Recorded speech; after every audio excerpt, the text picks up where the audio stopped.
ብትነሳ ራሱ ስራ ይበዛባታል። ያ ማለት ደህና ናት ማለት ነው። እስኪ እንዳልሽ አድርግልኝ። እኔ በቃኝ። አንዴ ልጅ ምንም አልበላሽም እኮ ጠገብሽ እንዴ? እውነት ለመናገር ምንም አልጠገብኩም። እና ለምን ትነሻለሽ? አስጠላኛ። ይሄንን ሽሮ ከመብላት በላይ ምንም ነገር አልሰለችኝም። ያሁን ቶርች የተደረግኩ ያለ እየተሰማኝ ነው።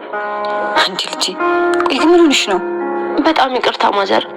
አንቺ አሁን ላይ ምን እንደምታስቢ ይገባኛል። የተለወጠሽ መስሎኝ ነበረ። ለካ ውሸቷን ነው። ተነሳባት ደግሞ ልትይኝ ትችያለሽ። ጥሩ ለመሆን እኮ የግድ መሰቃየት አለብኝ ማለት አይደለም። ጥሩነት እኮ መሰቃየት አይደለም። ጥሩነት እኮ እንደዚህ እያከኩ ማደር አይደለም። ይህን እስኪ አሁን እኔ አሁን የሰው ልጅ እመስላለሁ? ሌሊት አርፌ ከምተኛበት ይልቅ ቢምቢዎችን ቁጭ ብዬ የምገልበት ሰዓት ይበልጣል። ከዛ ደግሞ ጠዋት ይህን የእስር ቤት ምግብ እበላለሁ። ኧረ አሁንስ በጣም ነው ስልችት ያለኝ። ጥሩነት እንደዚህ ከሆነ በአፍንጫ ይውጣ። ይቅርታ ልጄ፣ በቃ በኋላ የሆነ ነገር ሳያልሻለሁ። ምን? አንቺ ደስ ያለሽን ከፈለግሽ ምስር። ምን? እንዴት ደስ የሚል ሜኑ ነው ታዲያ? ቆይ የቤት ስፔሻል ምንድን ነው? ምስር በድንች ነው ወይስ ድንች በሽሮ? ቀልደኛ።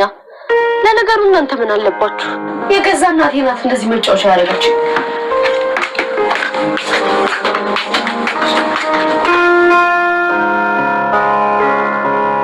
የኔ ልጅ ባለፈው ከቀዳም በኋላ እኮ ምንም አልቀዳንም። እንደውም በርክቶልናል። አሃ እኔ ስለቀዳሁት ይሆናል እንደዚህ በረከተው። የኔ ልጅ ምን ሆነሽ ነው ዛሬ? በጫቱ በጣም እየተነጫነጭሽ ነው። አታይኝም? በጣም ደስ ብሎኛል። በጣም ጥሩ እንቅልፍ ተኝቼ እኮ ነው የተነሳሁት።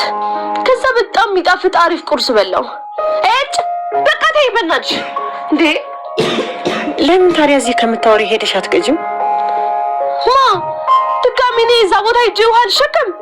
ምን ነው ችግር አለ እንዴ? መቼም አንቺ እያልሽ ነው አልሸከም። ብትሸከሙማ በጣም ደስ ይለኛል።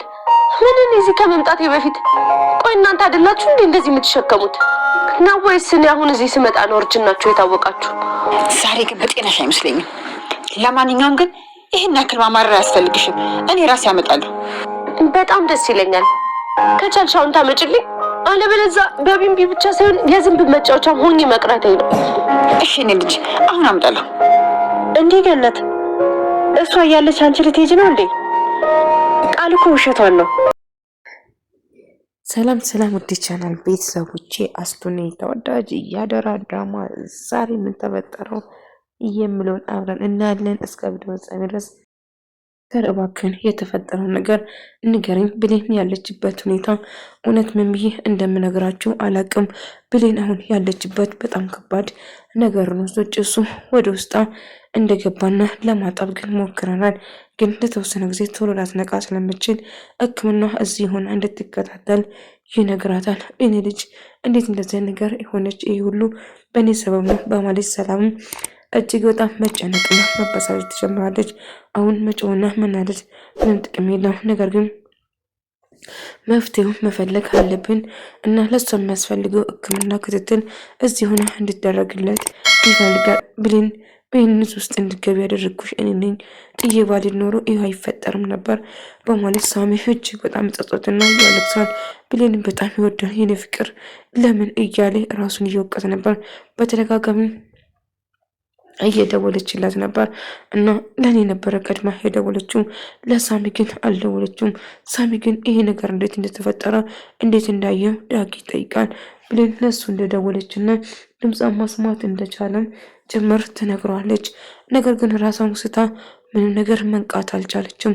ጭሱ ውስጧ በጣም ገብቶ ስለነበረ ለተወሰነ ሰዓት ረጅም ሰዓት ስለቆየ ለትንሽ ሲሆን ራሷ ልታጣ ነበር። ነገር ግን አሁን ላይ የሚያስፈልገው ሕክምና ሙሉ በሙሉ እንድታረግና የተወሰነ ጊዜ እዚህ እንድትቆይ አልጋ ይዛ እንድታርፍ ይነግሯታል። እና የተሻለ ነገር እናንተ ታውቃላችሁ። ነገር ግን ልጄ ደህና እንድትሆን እፈልጋለሁ። ብሌን እየተሻላት ማየት እፈልጋለሁ። ዮሐንስም ባደረገው ነገር ተጸጸተ። ብሌን መግደል የወሰነው ምነው ባላደረግኩ ማለት ጀመረው። ለብሌን መራራቱም ራሱም ገረመው። ምክንያቱም ብሌንን ለመግደል አቅርቦ ስለነበረው እንዴት እሷ እንድትሞት ወይም ደግሞ እሷን ለመግደል ራሴን ያደረኩት። ነገር ግን አሁን ለምንድነው ያሳዘነችኝ? ለምን ተሰማኝ በማለት ጸጸት ጀመረ። ነገር ግን ራሱን ገረመው እና ገኒም በጣም ውስጥ ተረበሸው ነበር። ውስጥ የጥሩ ስሜት አልተሰማኝም፣ የሆነ ነገር የተፈጠረ ይመስል በማለት እያወራች ነበር። ቃልም ነገሩን ማማረር ጀመረች። ሁሌ ሽሮ ነው የምበላው፣ ሁሌ አንድ አይነት፣ ለምንድነው እኔ እዚህ መኖር እዚህ ከቢንቢ ጋር ስደረቅ ነው የምለው፣ ተኝቼ አላደርኩም በማለትም እንደ ድሮ ጸባዋን መነጫነጭና መበሳጨት ትጀምራለች። ገኒ ልጄ ዛሬ ልክ አይደለሽም፣ የተፈጠረ ነገር ምንድነው ብላ ብትጠይቃትም ምንም ነገር መናገር አልፈለገችም ነበር። ሳሚም ዮሐንስም ብሌንን በመገደል አይኖቹ እንባ ሞልቶ ነበር። ነገር ግን ፈልጌን ያደረግኩት ለምን እንደዚህ ለሷ ራራው ልቤ፣ ለምን ለሷ ይሄን ላስብ ቻልኩ በማለት ይጸጽታል። ከሺ ይህን ነገር ማድረጌን እሷ ለሷ ማዘኔን ካየኝ መጥፎ ነገር ይፈጠራል እና በጭራሽ ይህን ነገር እኔ እንዳላደረግኩ አሳምኜ ለሱም ነገረዋለሁ። ያልታሰበ አደጋ እንደነበረው ጭምር እንጂ እኔ እንደዛ ነገር ባደረግ መቼም ስህተት እንደማልሰራ ጋሽ አንተም በደንብ ታውቀኛለህ በማለት ይነግራል። ነገር ግን ብሌን አሁን በሞት መሀል አለች። በጣም ተጨንቆ ነበር እና ገኒም ውስጥ እየተረበሸ ነው። የሆነ ነገር ሳይፈጠር አይቀርም ልጅ ምን ሆናብኝ በማለት ስትጨነቅ ነበር። ገኒ ዝም ብለሽ እኮ ነው የምትጨነቂ፣ እሷ ምን ትሆናለች? ምንም ነገር እንደማትሆን እርግጠኛ ነኝ፣ እባክሽን ተረጋጊ፣ ምንም አይፈጠርም በማለቱም ይነግራታል። ነገር ግን እሷም አይ ውስጤ አላቅም በጣም ጭንቅና መጥፎ ስሜት እየተሰማኝ ነው ስትል ለፀሐይ እየነገረቻት ነበር። ፀሐይ እንድትረጋጋና ምንም ነገር እንደማይፈጠር ልጆቿ ሁሉ ደህና እንደሆነም ጭምር ትነግረዋለች። ነገር ግን ብሌን ራሷ ስታ ተኝታ እንደሆነ አላወቀቻትም ነበር። ነገር ግን ውስጧ ግን ነግሯት ነበር። መቼም እናት ብሌንም ባትወዳትም ባትወልዳትም ልክ እንደ ልጇ በጣም ነበር የምትወዳትም የምትሳሳላት። ነገር ግን ብሌን እንደሳተችው ሰላም ስልክ ስደውል እንዳጋጣሚ ገኒ ስልኩን ታነሳለች። ብሌን ያለችበት ሁኔታን ከባድ ዳጊም ደውሎ ለእናቱ ሲነግረው ሁሉም ሰው በጣም ደነግጥና ሮጠ ወደ እነሱ ይላል። ዮሐንስ ያደረገውን ነገር እያስታወሰ ነበር። ምክንያቱም ብሌንም መግደል አልፈለገም ነበር።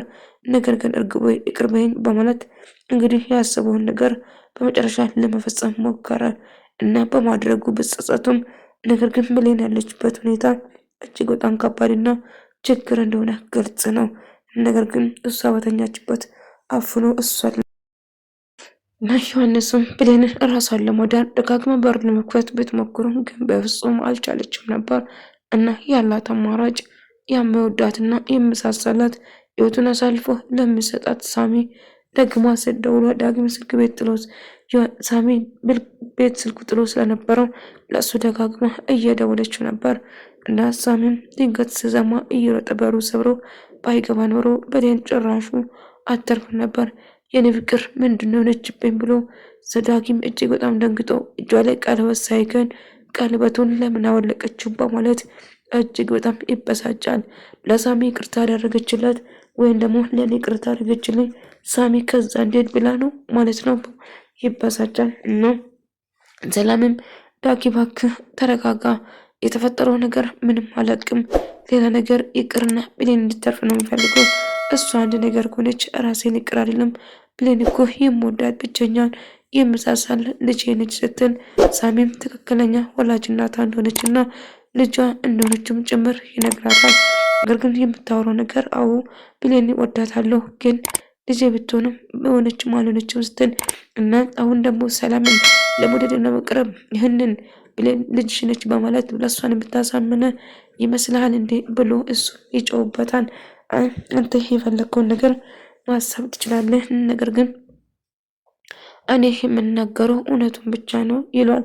ሳሚ በጣም ደስተኛ እንደነበረና ዳጊ ያን ሳሚ ላይ እየፎከረ ነበረ ዳጊ። ነገር ግን በመጨረሻ ሳሚ ተናዶ ከቤትም በወጣም ወደ ቤት ተመልሶ የብሌን ህይወት ግን አተረፈው። ብሌንም ያለ ብቸኛ እሱ ጋር ነበር የደወለችው። ነገር ግን በተፈጠረው ነገር እሱም እጅግ በጣም ደነገጠ። ሳያስብ ነበር ያደረገችው።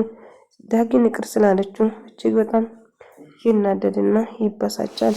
ነገር ግን ምንም ቢሆን የሚፈልገውን ነገር እጄ ስልኬን ወስዳለሁ ብሎ ይመለሳል። ዮሐንስ እንግዲህ ብሌን በተኛችበት ከመረዛ በኋላ ወደ ክፍሉ እየሄደ ነበር እና ወደ ክፍሉ ከሄደ በኋላ ሰላም እንዳጋጣሚ ሳሎኑና እየጠበቀች ነበር። ነገር ግን ዮሐንስ ድንገት ሳሚ ወይን ሰላም ሳሎን ባገኙ ምን ይፈጠራል ብሎ ራሱን በራሱ አፍጫም እንዳነሰረው አድርጎ ለመምሰል ነበር የገባው እና ሰተት ብሎ ሳሚም ሰላም ጋር ቀጥሎ ወደ ቤት ይመለሳል። ዮሐንስም ስራውን ከሰራ በኋላ ቀጥሎ ወደ ሴስ ጋር ልክ ስገባ ቤት ውስጥ ሰላም የት ነበርክ ብላ በጥያቄ አፋጠጠችው እና እጅግ በጣም ደንግጦ ነበር እና የት ነበር ክፍል መጥቼ ሳጣኮ ላገኝ አልቻልኩም ምን ተፈጠረ ብላ ተጠይቀዋለች። እሱም ምንም እንዳልተፈጠረ ይነግራታል። ቢሆንም ግን ምንም ታዲያ ምንድነው እኮ ልጄ ምን ሆንክ ንገረኝ እንጂ አፍንጫም እየደማ ነው ምን ተፈጥሮ ነው ብላ ስትጠይቁ አይ ደህና ነኝ ምንም አልተፈጠረም ብሎ ይነግራታል። ቢሆንም ግን ምንድነው የተፈጠረ ብሎ በተደጋጋሚ እየጠየቀችው ነበር። ነገር ግን እሱም ምንም እንዳልሆነ ነበር የነገረችው። ነገር ግን ሰላም አፍንጫ ደምቶ በምታዩበት ሰዓት እጅግ በጣም ትደነግጥና የምትናገረው ሁሉ ይጠፋበታል። ልጄ ምንድነው እንኳ አፍንጫስ ምንድነው እየደማ ያለ ስትለው አይ ምንም አልሆንኩም ደህና ነኝ ብቻ ነበር ያላት። ግን እኮ ሳይክ ደህና አትመስልም ምንድነው የተፈጠረው ነው እንጂ ምንም የተፈጠረ ነገር የለም ሲል ሊያሳምናት ይሞክራታል። ሳሚ እንዳጋጣሚ ወደ ቤት ሰተት ብሎ ሲገባ ብሌን ለሳሚ በተደጋጋሚ ስልክ እየደወለች ነበር።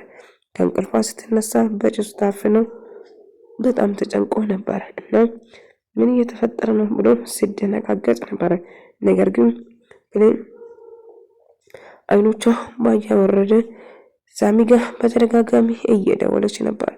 ምክንያቱም ምን ተፈጠረ ከመጀመሪያ በር ቁልፍ የነበረ እንደ ቢላ በር ለመክፈት ብትታገልም ነገር ግን መክፈት አልቻለችም ነበር እና ደጋግማ ስትሞክር ነበር። ነገር ግን በሩን ልከፍቶ በጭራሽ አልቻለችም ነበር እና ምን ተፈጥሮ ነው ለምን እንደዛ በማለት ትጮኻለች። ነገር ግን ብሌን ራሷን ለማሳትና በሩን ደጋግማ እያንኳኳች ነበር። ነገር ግን ምንም ነገር ልትከፍቶ አልቻለችም። ቁልፍ እንግዲህ በሩ እንዳይከፈት ዮሐንስ በእንጨት ቁልፉን አጣሞ ስለነበረ ደጋግማ ለመክፈት ስትሞክርም ግን መክፈት በጭራሽ አልቻለችም ነበር እና ቆይ ምንድነው የተፈጠረ ብላ ሰላም የተፈጠረው ነገር እንዴት ቤቱ ከበዚህ ስታወጣ እኮ ምንም ጭስ አልነበረም ብሌን እንዴት እንደዚህ ተፈጠረ ያለ ብሌን በሀሳቧ የተፈጠረው ነገር እያስታወሰች በጣም ስትጨነቅ ነበር። ነገር ግን ሳሚም ጥርጣሬው ዮሐንስ ላይ እንደሆነ ግልጽ ነው እና የተፈጠረው ነገር ለማጣራት ወደ ቤት መልሰው እያንዳንዱን ክፍል መፈተሽና ይሄማ በጭራሽ ጭስ ብቻ ሊሆን አይችልም የሆነ ነገር እንዳለ እርግጠኛ ነኝ በማለት ይነግራል።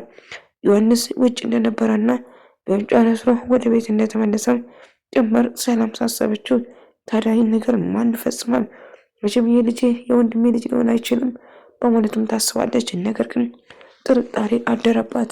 ምንም ባምክን ከዚህ ብርድ እኮ ውጭ መውጣት አልነበረብን ግን ለምን ውጭ መጣ ብትለው እሱም ንፋስ ለመውሰድና አየር ለመቀበል እንደሆነም ጭምር ሳጣ እኮ ደንግጬ ነበር ስትል ሰላም ብሌን የሆነችውን ነገር ስታስብ በነገር እንደተፈጠረ ዮሐንስ አንድ ነገር እንዳረጋት ተጠራጠረች። ምክንያቱም እሱ ድንገት ሲመጣ እጅግ በጣም ደንግጦና ፈርቶ ነበር። ባደረገው ነገር ተጸጽቷል። ግን ብሌንን ለመግደል ሙከራ አደረገባት።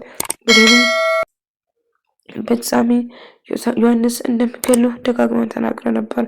እሱም አንድ ሁፈስ መስሎ እንደተረት የነገራት ነገር ለእሷ ወጥመድ እንደሆነና አሁን ሰላምም ሐዘን ውጣት ሁሉ ሰው እጅግ በጣም አዝኖ እያለቀሰ እንደሆነ ታስታውሳለች። ገኒም የምትወዳት ልጇን ማጣት መቼም እንደማትፈልገው ግልጽ ነው። ሰላምም እጅግ ማዘን ተውጣ ነበር። ቃል ግን በዚህ ደስተኛ ነበረች። ምክንያቱም ዳጊ የራሷ ብቻ ለማድረግ ቆርጣ ተነሳች። ብሌን በሞታ ሐዘን ሳይሆን ደስታ ነበር የተሰማች። ነገር ግን እና እሱን ስታስታውስ ወደ ራሷ ትመልስና ራሷን ለማዳን ስትሞክር ነበር። መጨረሻ ሳሚ ግን ባድናቱም ነገር ግን እንዴት እንደተፈጠረና ለምን እንደተፈጠረ ራሷን ብትጠይቅም ግራ መጋባት ትጀምራለች።